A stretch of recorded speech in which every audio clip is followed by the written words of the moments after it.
හරි ළමයිනේ බලන වේලාවක් සුභ වෙන්න කියලා ප්‍රාර්ථනා කරනවා. ඉතින් සූදානම් වෙන්නේ 2024 අපොස සාමාන්‍ය පෙළ සමාවෙන්නේ 2023 අපොස සාමාන්‍ය පෙළ විභාගයේ ප්‍රශ්න පත්‍රයේ MCQ පේපරෙත් එක්ක අදාළ ප්‍රශ්න පත්‍රයේ කොහොමද ව්‍යුහය ගැන කතා බහ කරන්න. හරිද? ඉතින් අද මේ මම නම් හොල්මන වගේ මම වීඩියෝ කොන් කරගෙන නෑ. ස්ක්‍රීන් ෂෙයා එකකින් ලේසිනේ මේ පේපරේ කතා කරන එක නිසා මම ස්ක්‍රීන් ෂෙයා එකක් දාලා තියෙනවා.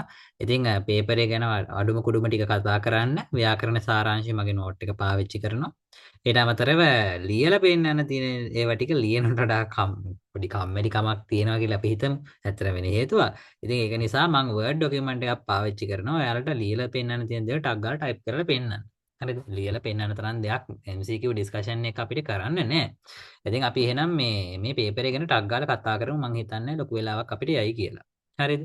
එහෙනම් අපි වැඩේ පටන් ගන්න සූදානම් වෙන්නේ මේ උත්තර පත්‍රයේ උත්තර මාක් කරද්දි මේ ඊටාම වැදගත් කාරණා කීපයක් කියලින්නම්. මේක පිළිතුරු පත්‍රයට ටැස්ටි කරගන්න ඔයාලට වැදගත් දෙයක්. මේක කියලා තියෙන්නේ අංක 1 සිට 40 තෙක් දී ඇති ප්‍රශ්න වලට වඩාත් ගැළපෙන හෝ නිවැරදි පිළිතුර. සිංහල කියන්නේ භාෂාවක්නේ. ඒක වඩාත් ගැළපෙන පිළිතුර තමයි ගොඩක් තියෙන්නේ. එහෙමයි කියලා මේකේ හරි උත්තරයක් නෑනේ කියලා. එහෙම අපේ විදග්ධභාවය පෙන්වන්නේ මේ පේපර් වල අවස්ථාවක් නෑ. හරිද? ඉතින් එතකොට ඔයාලට හම්බ වෙනවා 1 2 3 4 කියලා දාලා තියෙන මේ උත්තර පත්‍රයක් හම්බ වෙනවා. ඒකේ මාක් කරද්දී ඕනම් පේපරයක් මේ පේපරේ නේ ඕනම් පේපරයක් කරගෙන යද්දී MCQ පේපරයක් කරද්දී කරන්න තියෙන හොඳම දේ ඔයා එකේ ඉඳන් ප්‍රශ්න ටික පටන් කරගෙන යන්න ඔයාට කල්පනා කරන්න ඕනේ අමාරුයි කියලා හිතෙන ප්‍රශ්න තියෙනවා නම් ඒව රවුම් කරලා තියලා පැත්තකට තියාගෙන ඊටු ටික කරගෙන යන්න. එහෙම ගිහිල්ලා ඉවර වෙලා ඔක්කොම ටික කරලා ඉවරුණායින් පස්සේ මොකද ඔයාලට MCQ පේපර් එකේ මේ පේපරේට නම් නියමිත පැයයිනේ. ඉතින් අන්නේ පැය ඇතුළතදී ඒක කරලා ඉවර කරන්න ඕන නිසා වෙලාවත් එක්ක සටනක් තියෙන ටක් ගාලා කරගෙන ගිහිල්ලා ඊට පස්සේ ඉතුරු වෙන වෙලාව මැනේජ් කරගෙන අදාළ ප්‍රශ්න වලට අවධානය යොමු කරන්න. මම දැන් මේ අතරමඟදී කියනවා මෙන්න මේ ප්‍රශ්න ගැන ඔයා වැඩිපුර සැලකිලිමත් වෙන්න ඕනේ. මොකද මේ අපි කොච්චර ලේසි විදිහට දැක්කත් මෙන්න මේක පොඩ්ඩක් අමාරුයි කියන එක ගැන මම කියනවා. එතකොට අන්න ඒ වගේ ප්‍රශ්න තිබ්බොත් එහෙම ඒවා පිළිබඳ සැලකිලිමත් වෙන්න ඕනේ. හරිද? ඊට පස්සේ කොටු කොලයට ගද්දිත් අපි මේ හරියටම බලලා කොටු කොලය ගන්න ඕනේ. මොකද අපිට කොටු කොල දෙක තුනක් දෙන්නේ නැහැ. එක කොටු කොලයයි දෙන්නේ. එහෙම වුණාම ඒකේ වැරදුනොත් එහෙම වැරදුනාම තමයි. හරිද? ඉතින් ඒ වගේ ගැටලුකාරී තත්ත්වයන් උද්ගත නොවන විදිහට අවධානයෙන් යුතුව පේපරයට උත්තර ලියන්න ඕනේ. ඔන්න ඕවා මතක තියාගන්න. අපි පේපරේ ගැන මැදින් වැදගත් වෙන තව පොයින්ට් කීපයක් අපි කතා බහ කරමු. හරි මේ අපිට ඉමීඩියට් පාස් පේපර් එක එහෙම නැත්නම් 2023 අපොස සාමාන්‍ය පෙළ විභාග ප්‍රශ්න පත්‍රය. අපි දන්නවා සාමාන්‍යයෙන් පළවෙනි ප්‍රශ්න තුන එන්නේ ඉඟිවැකි තුනක තේරුම් තුනක් ගැන අහන්නේ නේද? ඉතින් ඉඟිවැකි කියන්නේ මොකක්ද කියලා දන්නවනේ. ඒ කියන්නේ එකක් ඒකෙන් අර්ථවත් වෙන්න වෙනත් දෙයක්. අපි බලමු මේවයි මොනවද කියන්නේ කියලා සහ මේ අතරතුර තව මොනවා හරි අපිට වචන කීපයක් වලට මතක් කරලා දෙන්න පුළුවන් නම් මම ඒව ටිකත් ටටක් ගාලා කියනවා. හරිද? සිරිපාල දෙලොවක් අතර අතරමං වී සිටියේය. දෙලොවක් අතර අතරමං වෙලා කියලා කියන්නේ ඌට ප්‍රශ්නයක් තියෙනවා. ප්‍රශ්නෙට උත්තරේ හිතාගන්න බෑ කියන එකනේ. ලෝක දෙකක් අතර අතරමං වී කියන්නේ මේකේ ඍජු තේරුම. මේ තියෙන්නේ මේ ඉංගිව කියන්නේ එතකොට කොහොමත් පළවෙනි උත්තරේ වෙන්න බෑ.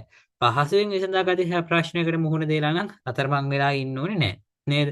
දෙපාර්ශවයෙන් එක් පාර්ශවයකට මැදි වෙලා කියන කොටස් දෙකක් ඉන්නවා ඒක අතරින් එකකට මැදි වෙලා කියන එක නෙවෙයිනේ මෙතන කියවෙන්නේ. මේක ඇත්තටම තියෙන නිශ්චිත නිගමනයකට පැමිණීමට නොහැකි ප්‍රශ්නයකට මෙයා මැදි වෙලා ඉන්නවා කියන එක. ඒත් මේකට අපිට උත්තරේ දෙක විදිහට බාර ගන්න පුළුවන්. තව ඕනනම් ඔයාලට පොඩි වචනයක් මතක් කරන්න. මේ අතර උභතෝ කෝටික කියලා වචනයක් තියෙනවා නේද? උභතෝ කෝටික කියලා කියන්නේ උභතෝ කෝටික කියන වචනේ තේරුම උත්තර දෙකක් තියෙනවා. ඒ උත්තර දෙකෙන් හරි උත්තරේ මොකක්ද කියලා ඔයා හිතාගන්න බැරුව මැද ඉන්නවා. හැබැයි ඔයාට උත්තර දෙකෙන් එකක් තෝරගන්න තියෙනවා. හැබැයි ඔයාට හිතාගන්න බෑ. අන්න ඒ වගේ එකක් තමයි උබතෝ කෝටිකයි කියලා අපි කියන්නේ. හරි අපි දෙවෙනි එකට බලමු. ආනමීටි අදහස් දරනවා කියලා කියන්නේ කෝපි කාලේ කියලා කියන පැරණි අදහස් කියන්නේ කාලෙට ගැළපෙන්නේ නැති අදහස් තමයි එයාගේ ඔළුවේ තියෙන්නේ නේද? ඉතින් ඒක සරලයි. ඒකට උත්තරේ එන්නේ 1. ඒ වගේම ඔහු තෙලෙන් කා කිරෙන් අත සෝදන්නේ කි. ඒ කියන්නේ තෙලෙන් කාලා කිරි වලින් අත හොදනවා කියලා කියන්නේ සියලු සැප සම්පත් තියනවා කියන එකනේ. Taman සතු සම්පත් විනාශ කර ගන්න කියන එක වැරදි. එතකොට පස්ගෝ රස වලින් අඩුවක් නොමැති එක කියන එක හරියන්නේ නේද? ඒක නිකන් මේකේ කියලා තියෙන ඍජු තේරුම වගේනේ. ඊට පස්සේ ධන ධාන්‍ය ආදීන් අඩුවක් නැති පුද්ගලයෙක් කියනවට වඩා සියලු සැප සම්පත් වලින් ආදී වූ එක කියන එක තමයි මේකේ තේරුම විදිහට අපිට ගන්න පුළුවන්. එතකොට මේකේ උත්තරේ එන්නේ 4. ඉතින් ඔයාලගේ 10 පොතේ සහ 11 පොතේ ඉංග්‍රීසි ගණනාවක් දීලා ඒවට තේරුම් දීලා තියෙනවා. හැබැයි පොතේ තියෙන ඒවායින් කීපයක් මෙතෙන් ඇවිල්ලා තියෙන්නේ. මම ඔයාලට මේකත් එක්කම මේකෙම ඇටච් කරලා යම් ඉංග්‍රීසි ප්‍රමාණයක් දාලා තියන්නම්. මේක නම් ඇත්තටම අපි අනුමාන කරන්න අමාරුයි. මොකද මේක ඉතින් පේපරේ හදන කෙනාගේ මතකයේ තියෙන වඩාත් ගැළපෙන දෙකක් තුනක් මෙතන දාන නිසා.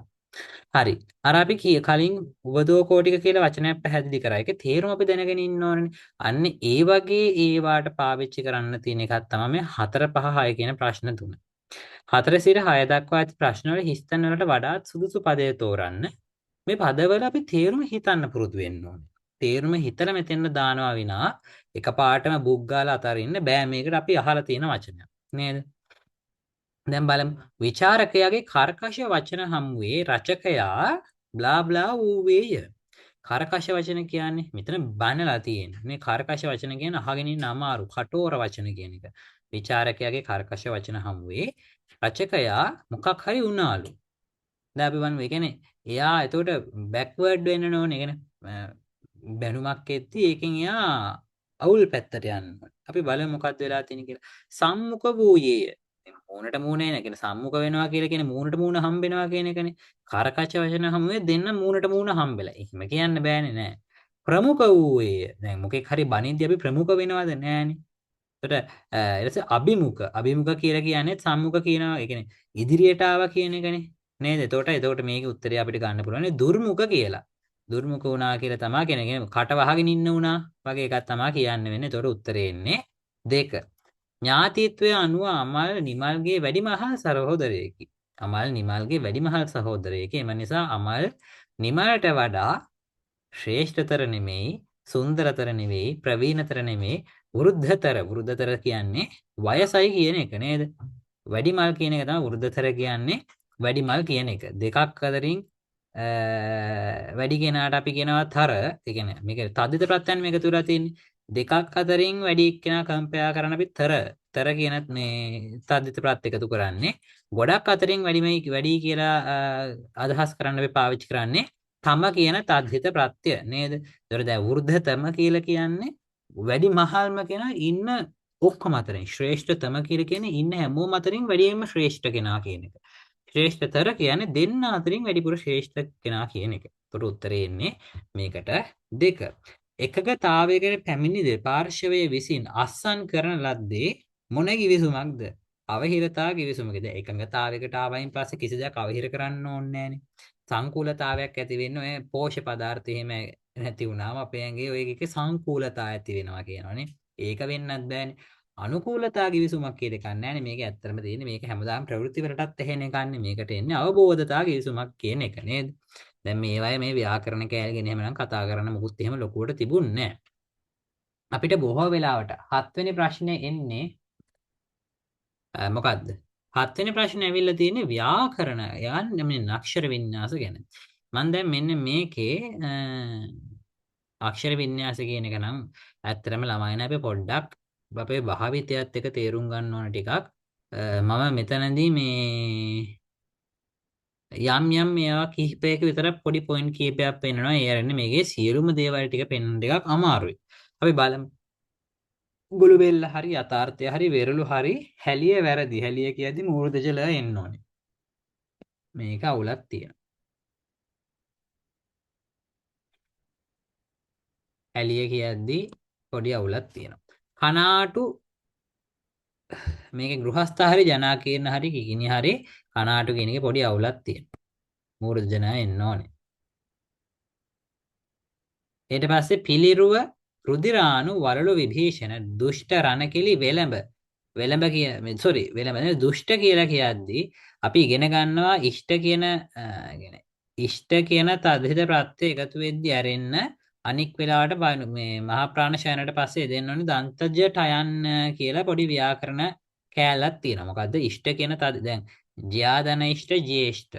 ඊට පස්සේ මොනවද විශිෂ්ට කියද්දි නිකණ්ඨ එන්නේ ඒක නිසා. නිකණ්ඨ කියලා කියමුකෝ. මහා ප්‍රාණ නෙවෙයි අල්ප ප්‍රාණට අයන තියෙන්නේ. එතකොට ආය ශිෂ්ට කියන එක එකතු වෙන එක මට මෙවැනි හදිසියෙට මතක් වෙන්නේ නැහැ. නමුත් ඒ අරන දුෂ්ට කියන එක දූදන ඉෂ්ට කියලා එන්නේ නැති නිසා මේකේ මේ හතර වැරදි. එතකොට එහෙම බලාගෙන ගියාම පිළිරුව කියන එක හරි, රුධිරාණු කියන එක හරි, වලලෝ කියන එක හරි, විභීෂණ කියන එක හරි. මේකේ උත්තර විදිහට අපිට ගන්න පුළුවන් හතරවෙනි එක. මේකේ උත්තරේ හතර විදිහට තමයි අපිට දක්වන්න පුළුවන් වෙන්නේ. ඊළඟ එක බලමු. වාරණ දීන මුල්ල කෑම යන වචනවල පළමු අකුරෙහි අන්තර්ගත පිල්ලම අනුපිළිවෙලින් දැන් මෙහෙමයි ළමයිනේ. මේකේ පළවෙනි ප්‍රශ්න 10 විතර එනකන් සාමාන්‍ය පළවෙනි ප්‍රශ්න 10 10 නෙමෙයි. මේ මුළු පේපරේම හැම අවුරුද්දෙම එකම වර්ගයේ ප්‍රශ්න තමයි එක සමාන්තරව ගිහින් තියෙන්නේ. පොඩ්ඩක් උඩයට මාරු වුණා විනා. මුලදී එහෙම නැහැ 2016 17 කාලේ එහෙම නැහැ. නමුත් අන්තිමට 22 20 21 22 23 වගේ අවුරුදු වලට එද්දි ඒකේ රටාවට තමයි හැදිලා තිබුණේ. හරිද? අපි බලමුකෝ. දැන් මේක ඊළඟට තියෙන පිල්ලම් ගැන. පිල්ලම් ගැන තමයි අහන්නේ. වාරණ මේකේ ආ යන්නේ වා කියන්නේ ආනේ. ආ යන සංකේතවත් කරන්න අපි පාවිච්චි කරන්නේ ඇලපිල්ල. ඒතකොට තුන්වෙනි උත්තරේ නිකම්ම අයින් වෙලා යනවා. ඊට දීන දීන කියන්නේ කෙටි ස්පෙල්ල නෙවෙයි දීර්ඝ ස්පෙල්ල නේද? ඊ අක්ෂරය සංකේතවත් කරන්නේ ස්පෙල්ලින් දීර්ඝ ස්පෙල්ලින්. එහෙම වුණාම මෙතන තියෙන එක උත්තරය මොකද්ද? ඇලපිල්ල දීර්ඝ ස්පෙල්ල උත්තරේ දෙක. අන්න එහෙම කපලා අයින් කරන්න දැන්. ඇලපිල්ල කියන එක මේකේ තිබ්බ. ඊළඟට දෙවෙනි එකට තියෙන දීන කියන එකේ තියෙන දීර්ඝ ස්පෙල්ල ඒක එකම එක තැනක විතරයි ඒක තියෙන්නේ. ඒක නිසා ඒක උත්තර විදිහට අපිට බාර ගන්න පුළුවන්. සමහර විට ඉතින් එහෙම චෙක් කරගෙන යද්දි සමහර විට මේකේ ඕල් එන ඒවා තියෙන්නත් පුළුවන්. අපි දන්නේ නැහැ. ඉතින් හරිද? මොකද දැන් අපි උත්තරේ හොයාගත්තා. දැන් ඊළඟ ප්‍රශ්නේ තියෙන අක්ෂර වර්ග ගැන අහලා තියෙනවා. මේ අක්ෂර වර්ග ගැන අහන එක ටිකක් වැදගත් වෙනවා දෙවෙනි ප්‍රශ්න පත්‍රයටත්. මෙන්න මේ 9 වෙනි ප්‍රශ්නේ අහලා තියෙන පන්තිය යන වචනේ අන්තර්ගත ව්‍යංජන අක්ෂර වර්ග වනුයේ. මේ ව්‍යංජන අක්ෂර වර්ග වනුයේ කියන මෙන්න මේ වගේ ප්‍රශ්න සහ මෙන්න මේ වගේ ප්‍රශ්න නිසා මම ළමයිනේ ඔයාලට නිර්දේශ කරනවා. ඔයාලට පේපරේ දෙන්න කලින් දෙනවා කටුකොලයක්. දුඹුරු පාට කටුකොලයක් දෙනවා. ඔය කටුකොලේ ඔයාලා දේවල් දෙකක් ඇඳ ගන්න ඕනේ. එකක් බෝඩිය, දෙවෙනි එක අක්ෂර ටික බෙදලා වෙන් කරගන්න මොකක් විදිහටද? අක්ෂර ටික බෙදලා වෙන් කරගන්න මේ උප්පත්ති ස්ථාන වලට අනුව මොනවද? කණ්ඨජ, තාලුජ, මූර්ධජ, දන්තජ, ඕෂ්ඨජ, කණ්ඨ තාලුජ, කණ්ඨ ඕෂ්ඨජ, දන්ත ඕෂ්ඨජ සහ පූර්ණ නාසිකය කියලා අක්ෂර වර්ග 9ක් අපි ඉගෙන ගන්නවානේ. මෙන්න මේ අක්ෂර වර්ග 9ට අනුව මේවා ටික බෙදලා වෙන් කරගන්න. ඒක තමයි වැදගත් වෙයි අපේ වෙනවා පේපරේ හදන්න. මොකද දැන් මේවා එහෙම මතක තියාගෙන අපිට හදන්න බෑනේ. මට නම් දැන් මතකයි මේ අක්ෂර වර්ග ටික එහෙම වෙනකොට ඔයාලට එහෙම එකපාරටම කරන්න බෑනේ. මම කෙටි ක්‍රමයක් කියලා දුන්නා අක්ෂර ටික බෙදා ගන්න. කෙටි ක්‍රමයක් නෙවෙයි. තියෙන ටික එහෙම ගිහලා උඩට දාගන්න පුළුවන් ක්‍රමයක් ගැන. මම ඉතින් ඒක නිසා දැන් ඒක පාවිච්චි කරලා මම මතකෙන් කියාගෙන යනවා. ඔයාලට මේක රිමයින්ඩ් කරන්න පුළුවන්ද බලන්න. එහෙම බැරි නම් මම දැන් මේ වෙනකොට මේකට පස්සේ YouTube එකට අප්ලෝඩ් කරන පොඩි වීඩියෝ සෙට් එකක්. ඒ වීඩියෝ සෙට් එකේ අක්ෂර වින්‍යාස කියන කෑල්ල ගිහින් බලන්න විනාඩි 20ක විතර කෑල්ලක්. ඒක කොහොමද මේ අක්ෂර වින්‍යාසය බෙදලා තියෙන්නේ කියන එක සරලව පැහැදිලි කරලා දෙනවා. පන්තිය පප බබ ම කියන අකුරු ඔක්කොම ටික පා කියදී බලන්න තොල් දෙක එකට ගෑවෙනවා. පා ඒක නිසා අපි කියනවා තොල් දෙක පාවිච්චි කරලා කියවෙන අකුරු වලට අපි කියනවා ළමයිනේ ඕෂ්ඨජ අක්ෂර කියලා. හරි එතකොට දැන් මේකේ හැම එකෙම ඕෂ්ඨජ තියෙනවා නේද? ඒකෙන් මට ඒක අයින් කරගන්න බෑ. ඊට පස්සේ තත දදන කියන අකුරු පහ තා කියද්දි බලන්න තයන්න කියද්දි දත් වලට ඇවිල්ලා දිව වදිනවා. දිව දත් වල වැදිලා හලකන්න අක්ෂර වලට අපි කියනවා දන්තජ කියලා. දැන් එතකොට බලන්න ඊළඟට දන්තජ කොහෙද තියෙන්නේ කියලා. දැන් මෙන්න දෙවෙනි උත්තරේ ඕෂ්ඨජ මූර්තජ සහ කණ්ඨජ දන්තජයක් නැහැ. එයාව අයින් කරන්න පුළුවන්. ඊට පස්සේ මේ අනිත් තුනේම දන්තජ තියෙනවා. ඊළඟ දේ ළමයිනේ ඔයාලා අනිවාර්යයෙන්ම මේ එකවර උත්තරේ කියන්න යන්නේ නැතුව මොකද්ද කරන්න ඕනේ? වැරදි උත්තර කපා හැරීමේ පිළිවෙල අනුගමනය කරන්න. වැරදි උත්තර කපා හැරීමේ පිළිවෙල තමයි හොඳම දේ. හරි උත්තරේ කෙලින්ම ගහනට වඩා වැරදි උත්තර කපා හැරලා ඉතුරු වෙන එකේ කට්ටියකින් හරි උත්තරේ තෝරගන්න එක ආත්ම ආරක්ෂාවට ඉතාම හොඳයි. හරිද? ඒක නිසා අනිවාර්යෙන් මේ විදිහට කරන්න උත්සාහ කරන්න. දැන් එතකොට අපි දෙවෙනි උත්තරය අයින් කරා අනිත් දෙකේම ඕෂ්ඨජ දන්තජ කියන ටික තියෙනවා. ඕෂ්ඨජ දන්තජ තියෙනවා. ඊළඟට දැන් බලන්න ඕනේ ය කියන දැන් තත දදන. එතකොට පා තී කියන අකුරු තුනම ගැන කතා කරලා ඉවරයි. දැන් ළමයිනේ මූලික ඒවයින් එහාට ගිහලා ය කියන අකුරු කොහෙද තියෙන්නේ කියලා ඔන්න මතක තියාගන්න ඕනේ. මතක් කරගන්න ඕනේ. ඒක නිසා තමයි මම කිව්වේ ඇඳ ගන්න කියලා. දැන් මට මතකයි යාර ල කියන අකුරු තුන මම කෙලින්ම ගලවලා හයි කරේ ප්‍රධාන වර්ග පහේ මැද තුනට. එතකොට එහෙම වුණාම යන්නේ කණ්ඨජ තාලුජ මූර්ධජ දන්තජ ඕෂ්ඨජ විදිහට නිසා එතකොට කණ්ඨජ තාලුජ යයන්න කියන්නේ තාලුජ අක්ෂරයක්. ඒක නිසා මේකට උත්තරේ එන්නේ තාලුජ කියන වර්ගයේ තියෙන තැනක විතරයි. එතකොට එන්නේ උත්තරේ 4. මේකට උත්තරේ එන්නේ 4. ඔයාලට ඒක මතක ඇති කියලා මම හිතනවා. හරිද? ඊළඟට අකාරාදී පිළිවෙල නිවැරදිව දැක්වෙන. හරි බලමු. දැන් සරලයිනේ. අර හෝඩිය අපි ඇඳගත්තොත් එහෙම ගයනට කලින්ද කයන්න තියෙන්නේ. පස්සේද කයන්න තියෙන්නේ නෑනේ. ඒතකොට දෙවෙනි උත්තරේ කැන්සල්. කුමාරසිංහ ජයකොඩි සරච්චන්ද්‍ර නන්දිමුත්ත නෑනේ. තත දදන පප බබම යරලව ශශස සයන්නට පස්සේ නෙමෙයි නයන තියෙන නයනට පස්සේ තමයි සයන්න තියෙන. තුන්වෙනි උත්තරෙත් ඉවර වෙනවා. කරුණාසේන දයාසේන කරුණාවති. මෙලෝ රහක් නෑනේ. කයන දෙක මැද දයන්නත් දාලා. වෙන්නම් බැහැනේ. ඒතකොට උත්තරේ 4ක් කැන්සල් වෙනවා. මේක ඇත්තටම උත්තරේ ඉන්නේ 1. ජයන්නට පස්සේ නයන්න තියෙන නයනට පස්සේ තමයි වයන්න තියෙන වයන්නට පස්සේ තමයි සයන්න තියෙන්නේ මම ඉක්මනට කියාගෙන මේක රිවිෂන් එකක් වගේ රට්ටක් ගාලාට කියන තියෙන දේවල් ටික නිසා ඉතින් ඔයාලට තේරෙන්නේ නැති මේක ඉතාලම සරලයි හෝඩිය ඇඳගත්තොත් එහෙම දැන් මම මේ කියන පිළිවෙලට ටක් ගාලා මතක් කරගන්න බැරි නම් හෝඩිය ඇඳගන්න පුරුදු වෙන්න ඕනේ ඔන්න ඕක නිසා අනුක්ත නාමපද පමණක් යෙදී ඇති වර්ණය තෝරන්න 11 වෙනි ප්‍රශ්නේ අර එක් අක් කියලා අල් කයන්නෙන් ඉවර වෙන වචන ගොඩක් වෙලාවට උක්තයි කූ කියලා ඉවර වෙන ඒවා තමයි සාමාන්‍යයෙන් අනුක්ත නාම පද වෙලා තියෙන්නේ. උක් කියලා ඉවර වෙනවා ගොඩක් වෙලාවට උක්තයි. නාගරිකයෙක් මේ උත්තරේ වැරදි. වැද්දෙක් මේ උත්තරේ වැරදි. ලේඛිකාවක් මේ උත්තරේ වැරදි. උත්තරේ ඉතුරු වෙන්නේ 3 විතරයි නේද? හරිම සරලයි නේද? එක් එක් අක් ගාලා ඉවර වෙන්නේ උක්ත නාම පද. අක්කු එකුග ගා ඉවර වෙන්නේ අනුක්ත නාම පද.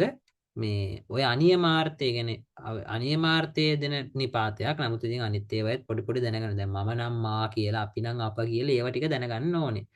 හරිද? එතකොට සරලව මම ගත්ත ටක් ගාලා ගත්ත උත්තරේ 3 කියලා. ඊළඟට මට දැන් පොඩ්ඩක් වැඩිපුර කතා කරන්න වෙන මාතෘකාවක් විභක්ති. සංචාරකයා ඔරුවෙන් ගඟ තරණය කරේ යන වාක්‍යයේ ඔරුවෙන් යන්නේ විභක්තිය කුමක්ද? මම ටට්ටක් ගාලා ඔයාලට මතක් කරනවා මොකද්ද විභක්ති කියන්නේ? නාමපදයක් වර්ණ ගන්න තියෙන ආකාරයක්. නාමපද විවිධ තේරුම් වලට වර්ණ නැගීම තමයි අපි විභක්ති වලින් කරන්නේ නේද? අපි බලමු විභක්ති 9ක් ඉගෙන ගන්නවා. මොනවද? ප්‍රථමා, කරණ, කර්තෘ, කර්ම, සම්බන්ධ ආලපන කොහොම 9ක් ඉගෙන ගන්නවා. මම කතා කරලා ඉවර කරන්න ලේසිම කට්ටිය කතා කරලා ඉවර කරන්නම්කෝ. කවුද? ආලපන විභක්තිය කියන්නේ මොකද්ද ළමයිනේ? ආලපන විභක්තිය කියලා කියන්නේ කෙනෙක්ට ආමන්ත්‍රණය කිරීමක්. ආදරෙන් කරන්නේ කතා කරන එකනේ. හරිද? ඒක. ඊට පස්සේ අපිට තියෙනවා මොකද්ද මේ ප්‍රථම විභක්තිය. දැන් මේ විභක්ති ටික මම මෙහෙම තියාගෙන කතා කරනවා. ඒතර මට ලේසි. ප්‍රථම විභක්තිය කියන්නේ මොකද්ද? වාක්‍යයක ලොක්කා. අපි නිකන් මේ වාක්‍යෙම බලමු. තරණය කලේය. තරණය කලේ කියන වාක්‍යයේ ආඛ්‍යාතනයක එන්ඩ් එක තමයි ආඛ්‍යාත තමයි ඒක. ඒක කියවපු ගමන් මං අහන්නේ කවුද? ඒ වාක්‍යේ කවුද? කියන්නේ වාක්‍යයේ ප්‍රධානියා කවුද? සංචාරකයා. ඒතර සංචාරකයා තමයි ලොක්කා නම් එයා ප්‍රථම විභක්තිය. හරිද? ඊට පස්සේ දැන් මේකෙම තියෙන අනික් විභක්ති ටික ගැන කතා කරොත් එහෙම ඔරුවෙන් දැන් ඊළඟට කතා කරන ලේසිම කෙනා තමයි විසින් කියන එකට ඉස්සරහින් තියෙන නාම පදේ කර්තෘ විභක්තිය ගන්නවා කියන එක. විසින් කියන නාම පදේ විසින් කියන නිපාත පදේ ඉස්සරහින් තියෙන නාම පදේ අනිවාර්යයෙන්ම කර්තෘ විභක්ති ගන්නවා. කර්මකාරක වාක්‍යක අනුක්ත කර්තෘ කියලානේ අපි කියන්නේ කර්තෘ විභක්තියට ඇතුළත් වෙනවා කියලා. මතක තියාගන්න තියෙන මොකද විසින් කියන එකට ඉස්සරහින් තියෙන නාම පදේ කර්තෘ විභක්තිය ගන්නවා. කරණ විභක්තිය කියලා කියන ළමයිනේ කරණ කොටගෙන එහෙම නැත්නම් හේතු කොටගෙන කියන තේරුම එන එකක්. හරිද? ගොඩක් වෙලාවට මේ බලන්න කරණ විභක්තියේ in කියන එකෙන් තමයි ඉවර වෙන්නේ කියලා තියෙනවා. දැන් මේකෙන් එහෙම මතක තියාගන්න උත්සාහ කරන්න එපා. දැන් මෙන්න මෙහෙම බලන්නකෝ. සංචාරකයා ඔරුවෙන් ගඟ තරණය කළේය. සංචාරකයා ගඟ තරණය කරේ ඔරුව උදව් කරගෙනනේ. ඔරුව උදව් කරගෙන. ඔරුව හේතුවෙන් තමයි එහෙනම් මෙයා ගඟ තරණය කරලා තියෙන්නේ. ඒක නිසා අපි ඔරුව හේතු කොටගෙන ඔරුවේ උදව්වෙන් ඔරුව කරණ කොටගෙන කියන අර්ථයෙන් අපි යාට කියනවා කරණ විභක්තිය කියලා. මේකට උත්තරේ එන්නේ අංක 1. මම අනිත් ටිකත් මතක් කරන්නම්කෝ. සම්ප්‍රදාන විභක්තිය කියලා එකක් තියෙනවා. මොකද සම්ප්‍රදාන විභක්තිය කියන ළමයිනේ. සම්ප්‍රදාන විභක්තිය කියලා කියන්නේ අපි මොන හරි දෙනවා. දෙනකොට ගන්න කෙනා ඉන්නේ. ගන්න කෙනා ගැන කියන විභක්තිය තමයි සම්ප්‍රදාන විභක්තිය කියන්නේ. අපි බුදුන්ට වැන්දෙමු. බුදුන්ට ඒතර අපි අපේ වැඳීම ගන්න කවුද? බුදුහාමුදුරුවෝ. එහෙනම් එතන සම්ප්‍රදාන විභක්තියට අයත් වෙන්නේ බුදුන්ට. ඊට පස්සේ අපිට තියෙනවා තව මෙහෙම එකක්. අවදි විභක්තිය. මම තනින් තන මතක් කරන්නේ. අවදි විභක්තිය කියලා කියන්නේ මොකද? සීමාවක් දක්වනවා. කුරුල්ලා අත්ෙන් නිගිල ගියේය. අත්ත කියන සීමාවෙන් තමයි ආ එළියට ගිහින් තියෙන්නේ. කුරුල්ලා අත්ෙන් නිගිල ගියේය කියන නිසා අපි එතනදී මේ වගුවට යනකො මට ඒක කියන්න ලේසිනේ. දැන් අපි කර්ණ විභක්තිය ගැන කිව්ව සම්ප්‍රදාන කිව්ව අවදි. අවදි විභක්තිය කියන්නේ සීමාවක්. කුරුල්ලා අත්ෙන් නිගිල ගියා. එතකොට අන් එතනදී අවදි විභක්තිය තමයි ඇති වෙන්නේ. සම්බන්ධ විභක්තිය කියලා කියන්නේ. ඒ කියන්නේ එයාට අයිති කියන එක. මම ගමට ගියේ මාමාගේ බස්රියනි. මාමට අයිතිනේ. මාමාගේ බස්රියනි. එතකොට මාමාගේ කියන වචන ඇති වෙන්නේ සම්බන්ධ විභක්තියට. ආධාර විභක්තිය කියන්නේ දරා සිටීම. ඔහු අපි කොහොමද කියන්නේ? කුරුල්ලා අත්ෙහි වසා සිටී. කුරුල්ලා අත්ෙහි වසා සිටී. කුරුල්ලා වහලා ඉන්නේ අත්ත උඩ. ඒතර කුරුල්ලව දරාගෙන ඉන්නේ කවුද? අත්ත. එතකොට අත්ෙහි කියන එක නා ආධාර විභක්තිය. ඔන්න ඔහම තමයි අපි විභක්ති ගැන කතා බහ කරන්නේ. දැන් පොඩ්ඩක් මතක් වෙන්නේ නැති කියලා මං හිතනවා. හරි? හරි ළමයිනේ එහෙනම් ඔන්න දැන් මේකේ අපි විභක්ති ගැන කතා කරා. දස දෙස යන්න අයත් වෙන්නේ. මම සමාස ගැන කතා කරා. සමාස ගැන කතා කරන එක ටිකක් දිගයි. අපි වීඩියෝ එකකින් පොඩි වීඩියෝ එකක් අපි ඔයාලට ගේන්න උත්සාහ කරන්නම්. මොකද්ද මේ සමාස කියන්නේ? කොහොමද සමාස වර්ග කියන එක ගැන.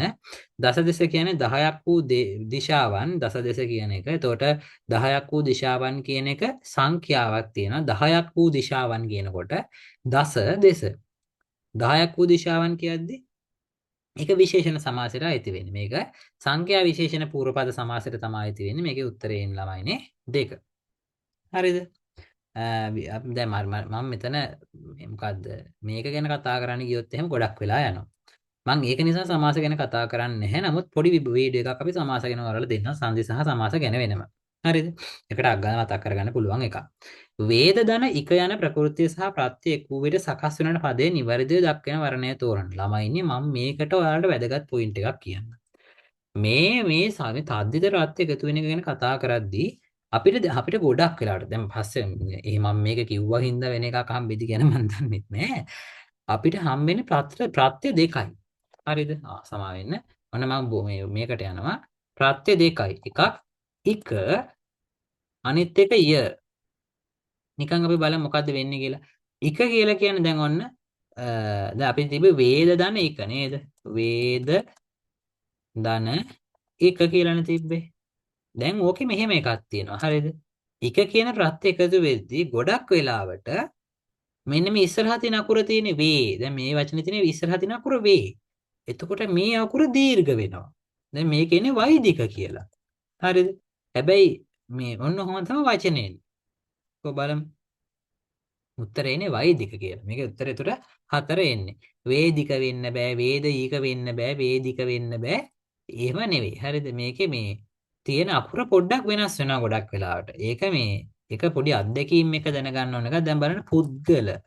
පුද්ගල කියන වචනේත් එක්ක ඉක කියලා මේක එකතු කරාම අපිට හැදෙන්නේ මොකද්ද? පුද්ගලික නෙවෙයි මොකද්ද?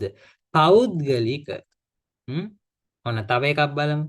ඊට පස්සේ නගර ධන ඉක. නගර ධන ඉක කියවම නගරික නෙවෙයි නාගරික. අර බලන්න ඉස්සරහ අකුර දීර්ඝ වුණා. තව එකක් බලමු. භූමි ධන ඉක කියන වචනේ හැදෙද්දී භූමික නෙවෙයි මේක භෞමික. තේරෙනවද? ඔන්න ඔහොම තමයි. එච්චර ඕනේ. ඔන්න ඔය විදිහට තමයි මේ වචන වෙනස් වෙන්නේ. ඉස්සරහ තියෙන අකුර දීර්ඝ වෙනවා. දැන් මෙතන බලමු. ය කියන එක එකතු වෙන්නේ කොහොමද? මට එකයි මතක් වෙන්නේ මේකට උදාහරණ සුන්දර. සුන්දර ධනය කියන එක්කෙනාගෙන් හැදෙන්නේ සුන්දරය කියලා එකක් නෙවෙයි. එහෙම කියන්න ඕනේ නෑ එහෙනම් නේද? සුන්දරය කිව්වොත් මේකේ නිකන් නිපාතයක් තියෙනවා. මෙන්න තද්දිත ප්‍රත්‍යයන්නේ සුන්දරය නෙවෙයි. මෙතන හැදෙන්නේ సౌందර්ය. ඔච්චරයි. හරිද? දැන් මේකේ సౌందර්යය ගග එහෙම ලියන්නේ නැහැ. ඔන්න ඔච්චරයි වචනේ. දැන් ඔයාලට තේරෙනවා ඇති මෙන්න මේකෙත් බලන්න ඉස්සරහා තියෙන අකුර දීර්ඝ වෙලා. මේ ඉක කියන ප්‍රත්‍ය සහ ය කියන තද්දිත ප්‍රත්‍යයන් දෙක එකතු වෙද්දී හැම වෙලෙම වගේ ඉස්සරහා තියෙන අකුර දීර්ඝ වෙලා නැත්තම් දීර්ඝ වෙනවා. දීර්ඝ වෙලා තියෙනවා නම් සමහර විට ඒක වෙනත් රූපයක් බවට පරිවර්තනය වෙන්න පුළුවන්. හරිද? ඒක පොඩ්ඩක් මතක තියාගන්න. ඒක භාවිතයත් එක්ක තමයි ළමයිනේ තේරුම් ගන්න තියෙන්නේ. හරිද? ඒතර මේකට උත්තරේ එන්නේ ළමයිනේ 4. මුලින්දී ඇද ව්‍යාකරණ ප්‍රවර්ගයට අයත් නොවන පදයක් සහිත වර්ණය තෝරන්න කියලා තියෙනවා. මේකේ මේ ඔයාලගේ පේපරේ දීලා තියෙන ඕල් කියලා. ඒ වුණාට මම කතා කරන්න. නිපාත කියන්නේ මෙන්සේ වැනි බඳු. මේ ඔක්කොම සමානාර්ථේ නිපාත. ඒතර පළවෙනි උත්තරේ වැරදි. ඇයි? අයත් නොවනේවනේ. හතරම හරි. ඊළඟට බලමු. තද්දිත පද තියෙනවා. මුත්තනු අනු කියන එක මලනු බෑනනු පුතනු හතරම තද්දිත ප්‍රත්‍ය අනු කියන එක එකතු වෙලා තියෙනවා නේද?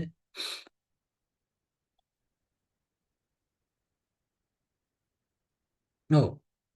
මිශ්‍ර ක්‍රියාගමු සිනාසිසි තරමින් අන්න තරමින් කියන එක මිශ්‍ර ක්‍රියාවක් නෙවෙයිනේ. යමින් බාමින් කමින් බොමින් සිනාසිසි ඒ ඔක්කොම මිශ්‍ර ක්‍රියාව. මේකේ උත්තරේ තුන විදිහට ගන්න පුළුවන්. පරරූප සංධිය කියන්නේ මොකද්ද? අම්මට සිරි. දැන් පරරූප සංධිය මතක් කරන්න මොකද්ද වෙන්නේ? අපි බලමු මේක දීලා තියෙන එක ගොප් කොළ. හා යන් අපි වර්ඩ් එකට යන්. ටක් ගාලා බලමු. ගොප් ගොප් දන කොළ නේද? ගෝ දැන් මම කියන මොකද හැම වෙලේම වචනේ අන්තිම පළවෙනි වචනේ අන්තිම අකුරයි මුල් දෙවෙනි වචනේ මුල අකුරයි තමයි අපි සැලකිලිමත් වෙන්න ඕනේ. දැන් මේක හැදිලා තියෙන එක ක් ඕ ල නේද? දැන් මොකද්ද වෙන්නේ? ගෝ මේකේ වෙලා තියෙන්නේ මොකද්ද? හැදිලා තියෙන වචනේ මොකද්ද? ගොක්කොල. මොකද්ද වෙලා තියෙන්නේ? දැන් මේක යට බැලුවොත් එහෙනම් මොකද්ද වෙලා තියෙන්නේ? ගෝ කියන එකත් එක්ක ක් ක් ඕ ල. දැන් මොකද්ද වෙලා තියෙන්නේ? මෙතන ක් තියෙනවා මෙතන ක් තියෙනවා හා කමන්නේ. මෙතන ඕ තියෙනවා මෙතන ඕ තියෙනවා. ඒකත් හා කමන්නේ.